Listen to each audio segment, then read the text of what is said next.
So still ఎలా అనుకుంటే mutual fund distributors ఇంకా ఎందుకు తక్కువ ఉన్నారు? మీరు చెప్పిన క్యాలిక్యులేషన్ ప్రకారం it's more profitable actually. 100%. So కానీ ఇన్సూరెన్స్ ఏజెంట్స్ ఒక 10 లక్షల మంది ఉంటే మ్యూచువల్ ఫండ్ డిస్ట్రిబ్యూటర్స్ ఈవెన్ 20,000 మంది కూడా లేరు. ఐ థింక్ ఎంతమంది ఉన్నారు ఎగ్జాక్ట్ కౌంట్ ఏమైనా ఐడియా ఉందా? హైదరాబాద్లో ఓకే ఇవాళ టుడేస్ ఫిగర్ హైదరాబాద్ ఎంటైర్ హైదరాబాద్లో ఓకే 2314 మెంబర్స్ ఉన్నారండి okay mutual fund distributors licence. Entire AP and Telangana ఎంతమంది ఉండొచ్చు? Entire AP and Telangana around ఒక 4,000 అలా ఉండొచ్చు. 4,000. ఇన్సూరెన్స్ ఏజెంట్స్ ఎంతమంది ఉండరు? ఇన్సూరెన్స్ ఏజెంట్స్ నాకు తెలిసి ఓన్లీ హైదరాబాద్లోనే అరౌండ్ 1 lakh ఉంటారండి, లేకుంటే ఏపీ తెలంగాణ 1 lakh అనుకోండి. ఐ థింక్ నేను రీసెంట్ స్టడీ ఏంటంటే 2.5 lakh ఎంతో ఉంది Google AP Telangana. AP and Telangana. Okay. Telugu states అనుకుంటా. Telugu states 2.5 lakh 2.46 lakh some change వచ్చింది. అంటే ఇక్కడ 2%. ఎందుకు తక్కువ అనుకుంటారు మ్యూచువల్ ఫండ్ డిస్ట్రిబ్యూటర్? అదండి పబ్లిక్ ఇప్పుడు కస్టమర్ కి ఫైనాన్షియల్ లిటరసీ ఎలా లేదో ఒక అడ్వైజర్ కి కూడా ఇందులో ఇన్కమ్ ఉందన్న లిటరసీ లేదు. ఓకే. అంటే ప్రతి ఒక్కరు ఇవాళ జాయిన్ అయ్యారు సార్, ఇవాళ ఒక 1 lakh ఇన్వెస్ట్ చేయించారు, నెక్స్ట్ మంత్ లో 60 రూపీస్ అకౌంట్ లో పడింది. బట్ ఆ 60 చూస్తున్నారు కానీ ఆ కస్టమర్ నెక్స్ట్ 20 years లో ఆ 1 lakh కాస్త 20 lakhs అయినప్పుడు ఆ 60 into 20 పడుతుంది అన్న విషయం తెలియదు అలా. అండ్ ఇందులో వచ్చేసి ఫస్ట్ ఆఫ్ ఆల్ చెప్పాను ప్యాషన్తో వర్క్ చేస్తేనే వస్తుంది.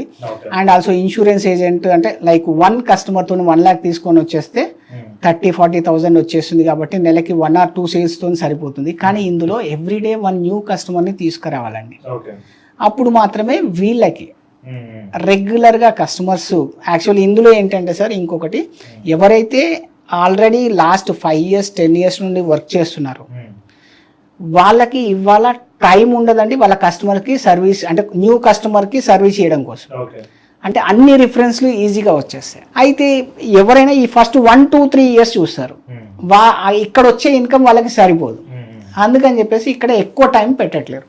ఒక్కటే ఇందులో సక్సెస్ కావాలి అంటే కనుక ఫస్ట్ 3 years మీరు ఇక్కడ ఇన్కమ్ ఎక్స్పెక్ట్ చేయకుండా మీరు వర్క్ చేస్తే కనుక 3 years తర్వాత మీరు ఏ ఫీల్డ్ తో కంపేర్ చేసుకున్నా this is the best field అండి పాసివ్ ఇన్కమ్ లో.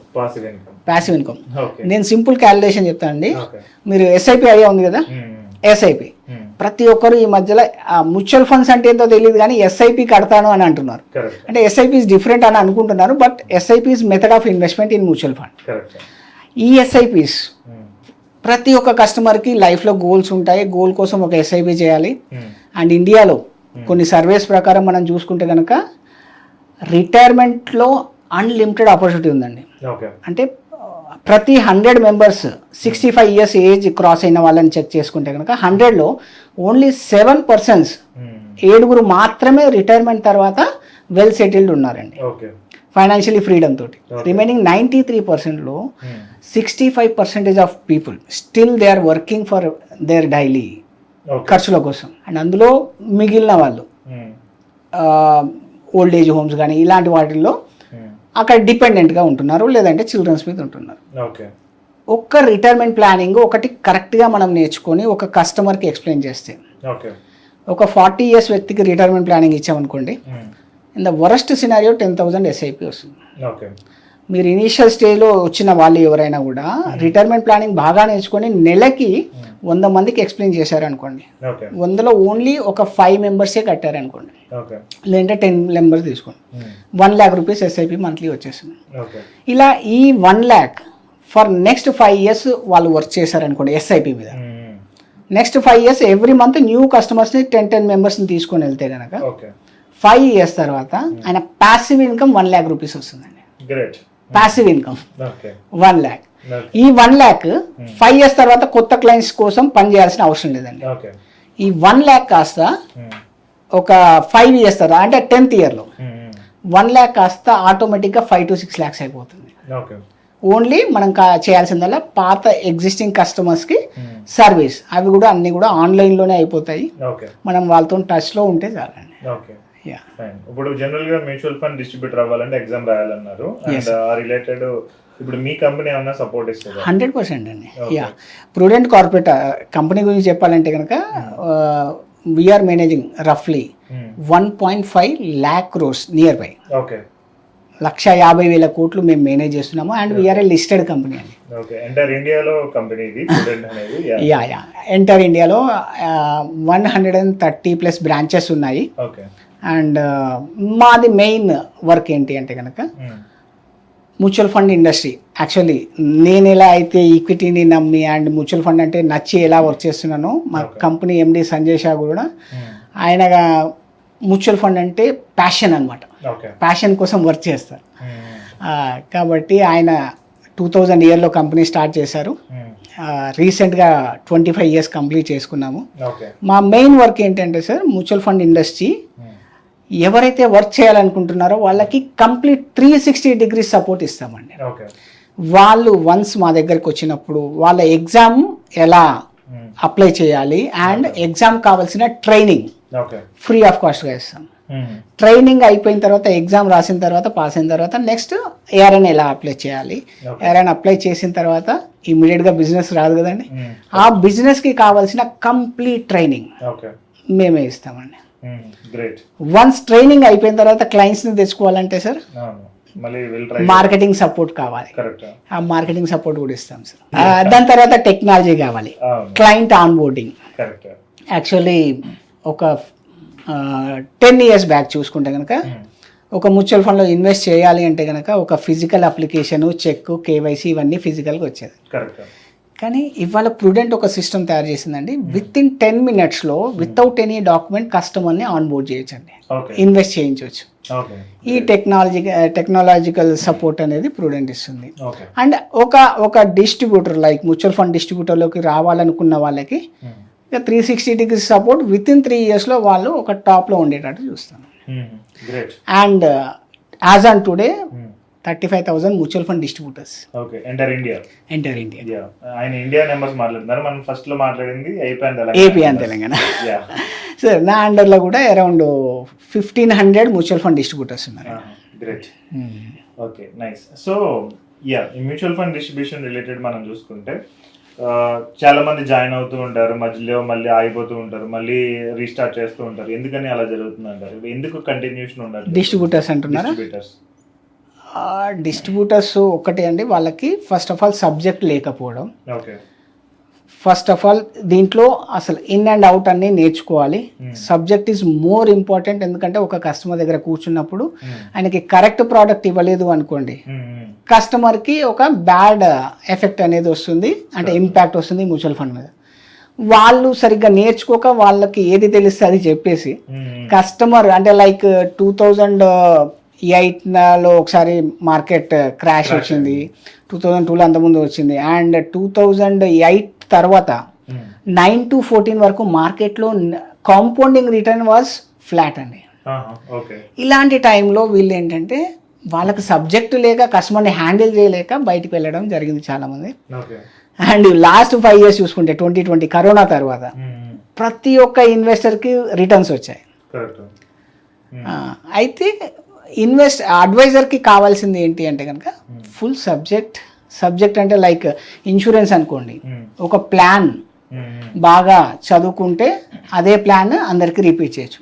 కానీ మ్యూచువల్ ఫండ్ అలా కాదండి, ఇట్స్ కంప్లీట్లీ సబ్జెక్ట్. మనం రోజు డైలీ మార్కెట్లో అప్డేట్లో ఉండాలి, మనకి ఏం జరుగుతుందో తెలవాలి. అండ్ మనం ఇన్వెస్ట్ చేయించే మనీ ఇండియన్ ఎకానమీలోకి వెళ్తుంది. మార్కెట్ పడిపోయినప్పుడు రీజన్స్ మనకు తెలియాలి. అండ్ కస్టమర్ని కన్విన్స్ చేయాలి అంటే కనుక మనం ముందు ఆ ప్రోడక్ట్ని నమ్మాలి. ఆ నమ్మకం లేని వాళ్ళే బయటకు వెళ్తారు. ఒక డిస్ట్రిబ్యూటర్ సక్సెస్ కాకపోవడానికి రీజన్ వచ్చేసి ఆ ప్రోడక్ట్ మీద నమ్మకం లేకపోవడం, మీన్స్ ఆ ప్రోడక్ట్లో ఉన్న ఇన్ అండ్ అవుట్ని తెలుసుకోకపోవడం అనమాట.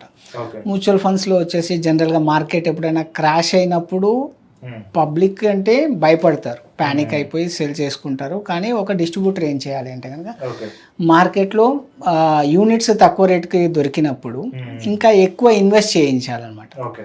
కానీ ఆ ఇన్వెస్టర్స్ అడిగే డౌట్స్కి వాళ్ళు ఆన్సర్ చేయలేక ఇలా క్విట్ అవ్వడం జరుగుతుంది.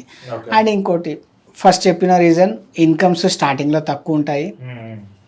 ఈ 2 రీజన్స్ వలన ఎక్కువ మంది ఎంఎఫ్డిసిలో సక్సెస్ కాలేకపోతున్నారండి. స్టిల్ మీరు చూస్తే కనుక లాస్ట్ 10-15 years నుండి చేసే కొంతమంది డిస్ట్రిబ్యూటర్స్ ఎవరైతే లైక్ అంటే వాళ్ళు ఓన్లీ వాళ్ళ కస్టమర్స్ అడుగుతున్నారని చెప్పేసి లైసెన్స్ తీసుకుంటారు, లైక్ ఏఆర్ఎన్ ఇవన్నీ తీసుకుంటారు, కానీ వాళ్ళకి సెల్ఫ్ ఇంట్రెస్ట్ ఎక్కువ ఉండదు. ఓకే. ఇందులో నేను చాలా మంది చూసాను లాస్ట్ 16 years ఆఫ్ మై ఎక్స్పీరియన్స్లో. ఇప్పటికి కూడా 10-15 years నుండి ఉంది, వాళ్ళు 1 crore to 10 crores మధ్యలో ఉన్న వాళ్ళు చాలా మంది ఉన్నారు. AM asset under management. Yes. కానీ ఎవరైతే ప్యాషన్తో వచ్చారో లాస్ట్ 5 years బ్యాక్ వచ్చి కూడా 100 to 200 crores చేస్తున్నారండి. అది ఎందుకు అంటే కనుక ఇండస్ట్రీలో అన్లిమిటెడ్ ఆపర్చునిటీ ఉందండి, అన్లిమిటెడ్ ఆపర్చునిటీ. ఎందుకంటే ఒక సామెత ఉంది చూడండి, దున్నుకున్న వాళ్ళకి దున్నుకున్నంత అని అంటారు కదా. లైక్ ఇండియన్ మ్యూచువల్ ఫండ్ ఇండస్ట్రీలో ఇప్పుడు అంతా ఆపర్చునిటీ ఉంది.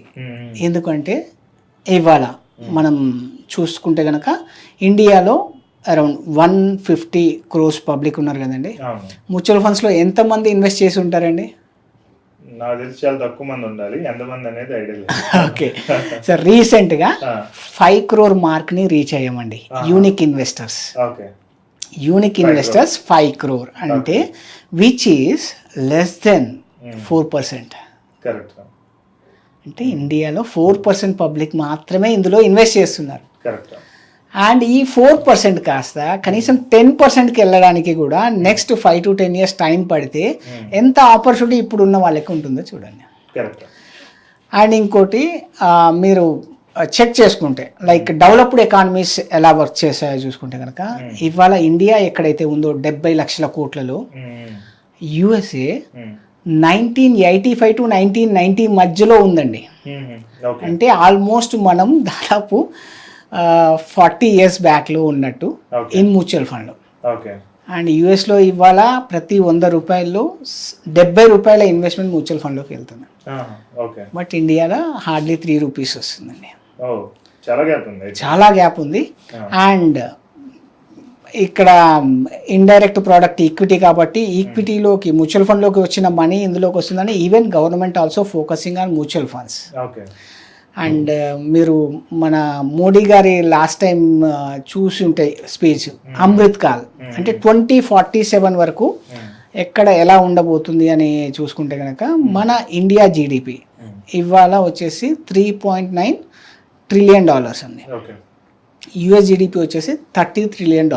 అయితే $3.9 trillion వచ్చేసి మనది అంటే రఫ్లీ మన ఇండియన్ రూపీస్లో చూసుకుంటే ఎంత sir? 4 into 9 360 lakh crores.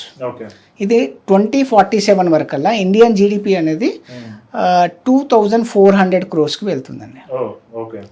350-360 lakh crores నుండి 2400 crores వెళ్తే కనుక ఇవాళ మన mutual fund industry just 70 lakh crores ఉంది.